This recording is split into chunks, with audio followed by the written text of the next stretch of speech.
자, 퇴직 후 실업급여를 청구할 수 있는 자격이 인정되는 대상자는 퇴직 후 지체하지 않고 바로 신청하셔야 됩니다. 그 청구권을 행사해야 되는 기간이 무한정 인정되지 않습니다. 퇴직 후 1년 내에 개인별 수급기간에 대한 청구권을 행사해야 됩니다. 두 번째 이유는 이 조기 재취업 수당의 청구권을 인정받기 위해서라도 퇴직 후 바로 신청하시기 바랍니다. 잘 기억하시기 바랍니다. 반갑습니다. 민국기입니다. 우리 지난 첫 번째 시간에 퇴직한 내가 실업급여를 청구하면 나도 받을 수 있을까? 라는 궁금증에 대해서 한번 같이 살펴봤습니다. 오늘 두 번째 시간인데요. 자, 실업급여 청구는 언제든지 퇴직한 다음에 해도 되는 거 아니야? 이렇게 생각하는 분들이 의외로 많으신데요. 왜 우리는 바로 신청해야 되는가? 그 이유에 대해서 한번 살펴보죠. 첫 번째 이유. 구직급여 받을 수 있는 대상자가 청구권을 행사할 수 있는 그 시효는 퇴직 후 12개월까지입니다. 자, 지난 시간에 우리 같이 살펴본 내용 기억하시겠죠? 개인별로 구직급여를 수급할 수 있는 기간이 120일에서 270일까지 퇴직 시점의 연령과 고용보험 가입 기간에 따라서 차등 적용된다고 말씀을 드렸는데요. 개인별로 청구권을 행사할 수 있는 수급 기간을 1년 내에 행사해야 된다는 얘기입니다. 예를 들어서 50세 이상 대상자가 270일 수급권을 보호받을 수 있는 그것을 1년 내에 행사해야 된다면 퇴직 후 몇 개월 내에는 최소한 신청해야 270일을 전부 보장받을 수 있을까요?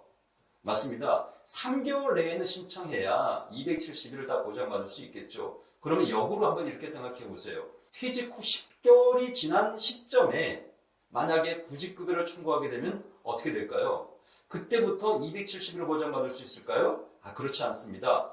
그래서 270일을 받을 수 있는 대상자라 하더라도 10개월을 경과한 이후에 청구하게 되면 남아있는 기간 2개월밖에 구직급여 청구권이 인정되지 않는다. 따라서 뭐다? 무조건 퇴직한 다음에 실업급여는 바로 청구해야 개인별로 가질 수 있는 수급권을 보호받을 수 있다는 얘기죠. 자, 퇴직 후 바로 실업급여를 청구해야 될 두 번째 이유는요. 우리가 조기 재취업 수당에 대한 청구권을 보호받기 위해서입니다. 실업급여의 급여 항목 중에서는 대표적인 구직급여에 대해서 다 알고 계시는데 조기 재취업 수당에 대해서는 모르는 분들이 의외로 많으십니다. 이 조기 재취업 수당은 구직급여 수급 자격이 인정된 대상자가 개인별로 인정된 수급 기간이 2분의 1, 절반이 경과하기 전에 창업을 한다거나 재취업을 통해서 소득활동을 하게 되는 경우에는 그로부터 1년이 지난 시점에 미지급 기간에 대한 구직급여의 절반을 일시금으로 청구해서 받을 수 있습니다. 우린 이것을 실업급여의 조기 재취업수당이라고 하는데 가장 기본적인 요건은 뭐냐? 구직급여를 청구해서 수급 대상자로 자격이 인정된 상태에서 취업을 한다거나 창업을 해서 소득활동이 있어야 된다는 거죠.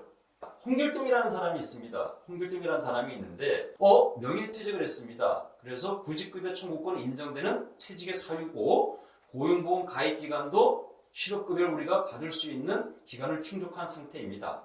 그런데 내가 270일 보장받을 수 있는데 천천히 신청하면 되지 급할 거 있어 이렇게 신청을 안 하고 있는 상태에서 친구가 자기네 회사에 와서 일을 도와달라고 재취업을 권유를 했습니다. 그래서 홍길동이 친구의 회사에 재취업을 했습니다. 어떤 상태에서 구직급여를 신청하지 않은 상태에서 재취업에 성공을 했습니다. 당연히 근로소득이 발생하겠죠? 그러면 실업급여를 청구할 수가 없겠죠. 이런 상태의 대상자에게는 조기 재취업 수당의 청구권이 발생하지 않습니다. 또 한 예로 이런 분들이 계십니다. 퇴직을 하자마자 실업급여를 청구할 수 있는 자격이 있는 상태이지만 실업급여를 받는 게 무슨 의미가 있어? 나는 사업자 등록을 해서 창업을 해가지고 사업소득을 받아가면 되지 라는 대상자가 있습니다. 역시 구직급여를 청구하지 않은 상태에서 사업자 등록을 하고 사업소득이 발생하게 되면 이 조기 재취업 수당에 대한 청구권은 발생하지 않습니다. 이 조기 재취업 수당을 우리가 수급하기에 기본적인 요건 대표적인 4가지가 있는데요. 잘 기억하시기 바랍니다. 첫 번째, 수급 자격 인정된 상태에서 소득활동을 시작해야 된다. 두 번째, 개인이 보장받은 수급기간의 절반이 경과하기 전에 소득활동을 시작한 상태여야만 한다. 세 번째, 그 소득활동을 시작한 상태로부터 12개월이 경과해야만 청구권이 발생하는데 이 12개월 동안 소득활동에 단절이 없이 지속성을 유지하여야만 한다라는 거고요. 끝으로 네 번째는 제첩이랄까 창업일 기준으로 직전 2년 이내에 이 조기 제첩 수당을 수급한 이력은 없어야 된다라는 이 네 가지 요건을 충족하게 되면 조기 제첩 수당을 우리가 청구해서 수급할 수가 있습니다. 자, 그런데 이 조기 제첩 수당과 관련돼서 우리가 유의해야 될 사항이 있습니다. 언제까지 이 청구권이 인정되는 것은 아니고요. 조기 제첩 수당에 대한 청구권이 발생된 시점으로부터 3년이 경과하게 되면 청구권은 소멸되게 되어 있습니다. 그리고 두 번째 우리가 유의해야 될 사항은 최근 이런 분들이 상당히 많으십니다. 중견기업체 이상에 대한 규모의 회사랄까 공공기업에서 많이 발생하고 있는데요.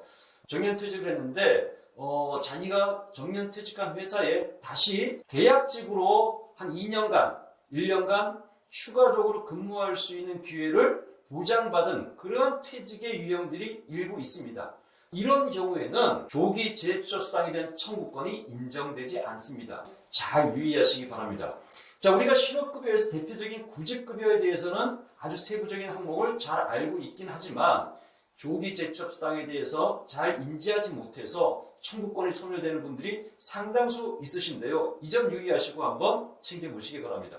자, 오늘 준비한 내용은 여기까지입니다. 감사합니다.